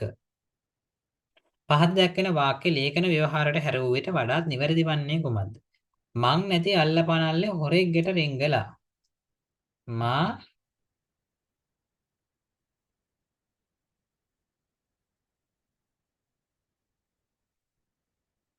දැන් මා අසල නිවසට ගිය අවස්ථාවේ සොරෙකුගේ ගෙදරට පැමිණ නැත කියන එක වැරදි නේද? ඒක නෙවෙයිනේ තේරුම. මා නැති අල්ලපනල්ල කියන්නේ මම ගෙදර නැති වෙලේ කියන එක. මා ගෙදර සිටින අවස්ථාවේම සොරෙකු ගෙදරට පැමිණ නැත කියන උත්තරේ වැරදි නේද? මා අසල නිවසට ගිය අවස්ථාවේ නෑ. එහෙම නෙවෙයිනේ මේ වාක්‍ය කියලා තියෙන්නේ. මා සොරා වල්ලා ගැනීම උත්සාහ නෑ. එහෙම එක්කුත් නෙවෙයිනේ කියන්නේ. මා නොමැති අවස්ථාවක සොරෙකු ගෙදරට පැමිණ නැත කියන එක තමයි මෙතන පැහැදිලි කරලා තියෙන්නේ. උත්තරේනේ ළමයිනේ හතරවෙනි එක. ඇයි ඒ? ආයෙ බලමු. මා ගෙදර සිටින අවස්ථාවේ නැති මා නැති අල්ලපනල කියන මම ගෙදර නැති වෙලේ කියන එක. එහෙන් බලුවම මේ අනිත් උත්තර තුනම වැරදි. දෙවෙනි උත්තරේ පොඩ්ඩක් හරි වගේ. හැබැයි ඒකෙන් ඇත්තටම අර කලින් කියන එක නෙවෙයි කියන්නේ. ඒ නිසා ළමයිනේ උත්තරේනේ 4. හරි. මෙතනින් එහාට මෙන්න මේ කැලේ ටික තියෙන ළමයිනේ මේ භාෂා පොතෙන් ගත්තේ සාමාන්‍ය MCQ එකක් දෙකක් තුනක් වගේ ප්‍රමාණයක් භාෂා පොතෙන් තියෙන පාඩම් වලින් අහනවා. හරිද? හැබැයි මේ මොනවද? දැන් මේකේ සමහර උත්තර ඇත්තට අපිට නිකන් හිතලා ගහන්නත් පුළුවන්. හරිද? දැන් බලන්න සියලුම දරුවන්ට හොඳ අධ්‍යාපනයක් නොමිලේ ලබා දීම ඇත්තටම CWW මහත්තයාගේ එකක් කියන අපිට හිතා ගන්න පුළුවන්. ග්‍රාමීය පාසල් රාශියක් බිහි කිරීම මොකද දුප්පතාටත් ඉගෙන ගන්න chance එකක් කරන් දෙන එක එතුමගේ මේ හොඳ අරමුණක්. ඔව් ඒක හරි. ශාස්ත්‍රීය සහ වෘත්තීය විෂය ධාරාවන් යුතු මධ්‍ය විද්‍යාල. ඔව්නේ මධ්‍ය විද්‍යාල පිහිටවන්න ගත්තේ මෙතුමනේ. ඉංග්‍රීසි මාධ්‍යෙන් අධ්‍යාපන ලැබීම අනිවාර්ය කිරීම කියන එක බෑ. ඒක වෙන්න බෑනේ. ඉතින් එහෙනම් ලංකාවේ ඉස්කෝල හදලා හරියන්නේ නෑනේ. ඔයාලට පාඩම් පොත කියවනම් මේකට උත්තරේ 4 කියලා පේයි. හරිද? පෙරවීරිය ඇතත් හිතේ වියකරු බව ඇතත් වතේ දාදිය නොමසරණ ගතේ නොබ පොළවට බරගේ පුතේ. මේක ඇත්තට සාහිත්‍ය සංග්‍රහයේ මේකට නෑ සාහිත්‍ය සංග්‍රහනේ මේක භාෂා පොතේ තියෙන කවියක්. හරි. මේක අදහස නිවැරදිව තේරෙන එකක් තියෙනවා. බලන්න මොකද්ද මේක කියලා. 1. ශරීර ශක්තිය සහ මෝහයේ පැහැපත් බවින් යුතුව මහ පොළොවට මෝහයේ පැහැපත් බවින් යුතුව මොකක්ද අනේ? මෙලෝ රහක් නැති තේරුමක්. ඒක අපිට අයින් කරන්න. ශරීර ශක්තිය සහ මෝහයේ පැහැපත් බව තිබුණද? රට වෙනුවෙන් ශ්‍රමදායකත්වයේ සපයන්නේ නැතිනම් ඔහුගෙන් පළක් නැති බව. ඕ ඒකනේ කියන්නේ. එහෙනම් ඒ උත්තරේ හරි වගේ. කවන්න අපි ඊළඟ ටික බලන්න. රට වෙනුවෙන් ශ්‍රමය වැය කිරීම අනිවාර්යෙන් කළ යුතු වුවත් අර කියලා තියෙන එක අනිත් පැත්තට කියන. වැරදිනේ නේද? ඊයක්. අන්තිම එක මහ පොළොවට බරක් වන්නේ ශරීර ශක්තිය සහ මෝහයේ පැහැපත් බව රැකගැනීමෙන් ශ්‍රමදායකත්වයේ සැපීම නොකළ විට. මොකක්ද අනේ කියලා තුන කුණාවි. උත්තරේ එන්නේ 2. කුණු වටේ කතාවේ නාට්‍ය ඇතුළත්. අප්පා උඹේ හොර දෙටුවා අම්මා හරිම කුණ කටුවා ඒ හින්දා පුතේ නුඹට මුළු ලෝකෙම දන නමාවි. ගීතේ කියන්නේ මේ ගීතේ කියන්නේ කවුද? රූෂා. හරිද? දැන් ඉතින් මට හුණු වටේ කතාව මෙතන ඇදලා ගන්න බෑනේ. ඒක නිසා මම උත්තරේ එක කියලා වලට දෙනවා. හුණු වටේ කතාව එහෙම කියවන්න. දැන් මේක බලන වෙලේ මේ විභාගෙට දවසක් තියෙනවා නේද? ඉතින් එහෙනම් ඒ කතාව කියවන්න ඕනේ. ඒ පොඩ්ඩක් එයා එකක් දෙකක් අවුල් ගියොත් එහෙම ඉතින් ඒ භාෂා පොතෙන් ගන්න ඔය වගේ වට ඉතින් මේ කරන්න දෙයක් නෑ වගේ හිතලා චුට්ටක් ඉතින් ඒක MCQ එකක් දෙගෙන උඩරිම ලකුණු දෙකක් විතරනේ එකෙන් එහාට මෙහාට වෙන්නේ. අනෙක් ලකුණු ටික ගන්න උත්සාහ කරන්න ඕනේ. හරිද? ඒතකොට එහෙම වුණාම මේකට උත්තරේ එන්නේ එක ග්‍රෝෂා. ඊට පස්සේ මේ වැහි බලාකුළක් කියන පද්‍ය පන්තිය නම් ලියන්නේ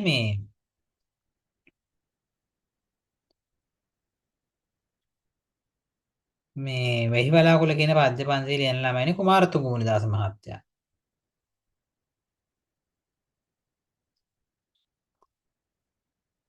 මේ එතකොට ඒකට උත්තරේ එන්නේ 2. ඒකත් ඔයාලගේ පොතේ පද නිර්මාණ ගැන කියද්දි තියෙනවා. හරිද? ඊට පස්සේ 37 වෙනි ප්‍රශ්නේ. භාෂාව සම්බන්ධයෙන් වැරදි ප්‍රකාශය තෝරන්න. දැන් මම මේවා ගැන අමුතුවෙන් කියන්න යන්නේ නැත්තේ මේ මොකද දැන් බලන්න ප්‍රශ්න හතරක් තිබ්බා. 33 34 35 36. මේ ප්‍රශ්න හතරම භාෂා පොතේ තියෙන පාඩම් සම්බන්ධ එකක්. ඒතර ලකුණු දෙකක් එතනින් නැති වෙන ඔය හතරම ගැන දන්නේ නැත්නම් හැබැයි ඉතින් මේක ගැනද මේක නා වරද්දාගත්තොත් එහෙම ගුටියක් දෙන්නන සරලයිනේ ඒක.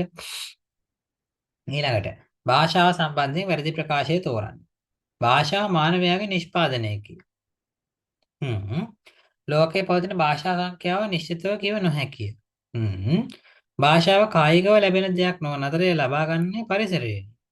හ්ම්. භාෂා සහ සංස්කෘතිය අතර සම්බන්ධතාවයක් නොමැත. අර කලින් ඒවා ටික මොකක් හරි කියමුකෝ.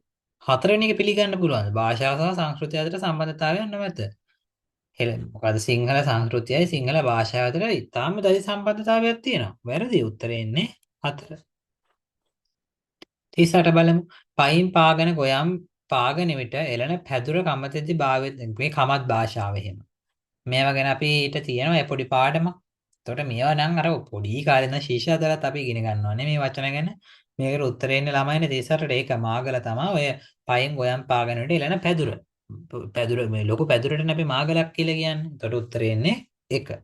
ප්‍රාචීන භාෂා පිළිබඳවත් ප්‍රතිචීන භාෂා පිළිබඳවත් බලංගොඩ නාහිමියන් සතුව පැවති ප්‍රවීණත්ව අතිමහත්ය කියන එකේ ප්‍රාචීන කියලා කියන්නේ පෙරදිග භාෂාවන් කියන එකට ප්‍රතිචීන කියන්නේ අපරදිග භාෂාවන් කියන එකට චීනෙට නෙවෙයි ප්‍රතිචීන කියන්නේ මේ ප්‍රාචීන කියන්නේ චීනේ තියෙන භාෂාව සහ ප්‍රතිචීන කියන්නේ චීනෙන් එපිට භාෂා කියන එක නෙවෙයි ප්‍රාචීන කියන්නේ පෙරදිග ප්‍රතිචීන කියන්නේ අපරදිග කියන එක.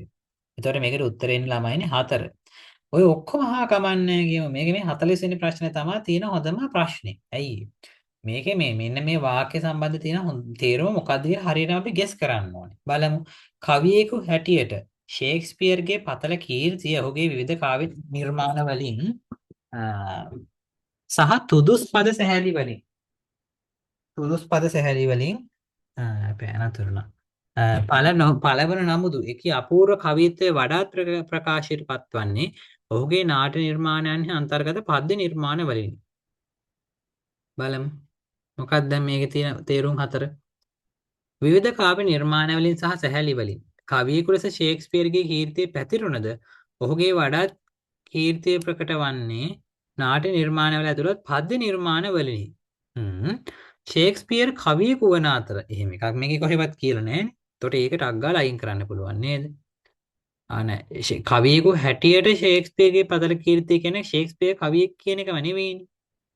ෂේක්ස්පියර් කවියෙක් එක්තරා කාලයක කවියෙක්. හැබැයි කවියෙක්ම නෙවෙයිනේ. කමන්නේ කියවලා බලමු. කීර්තිය ප්‍රකට වී ඇත්තේ කාව්‍ය නිර්මාණ වලින් සහ තුදුස් පද නෑ. එහෙම නෙවෙයි. ඇත්තටම එයා ප්‍රසිද්ධ වුණ නාට්‍ය වල ඉන්නේ. ඒතකොට දෙවෙනි උත්තරේ බාර ගන්න බෑ.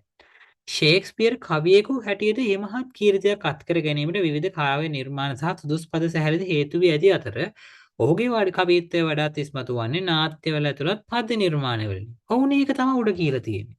පළවෙනි එකට වඩා දෙවෙනි එකට වඩා තුන්වෙනි එක පොඩ්ඩක් හොඳයි වගේ ෆීලිං එකක් දැනෙනවා. අපි ඒක පොඩ්ඩක් පැත්තකින් තියමු. 3 තමයි දැනට උත්තරේ. විවිධ කාව්‍ය නිර්මාණ සහ තුදුස් පද සැහැල්ලු වලින් කවියෙකු ලෙස ෂේක්ස්පියර් කීර්තියක් අත්කර ගත්තද නාට්‍ය නිර්මාණ ඇතුළත් පද නිර්මාණ වල ඔහුගේ කවිත්වය ප්‍රකටව පෙළේ. නෑ නේද? උත්තරේ ළමයිනේ 3. ඔන්නම තමයි අපේ ෂේප් එකේ පේපරේ තියෙන MCQ 40ට අක් ගාලා කතා කරලා ඉවර කරගන්න පුළුවන් උනේ. දෙවෙනි පේපරේ තියෙනවා, තුන්වෙනි පේපරේ තියෙනවා.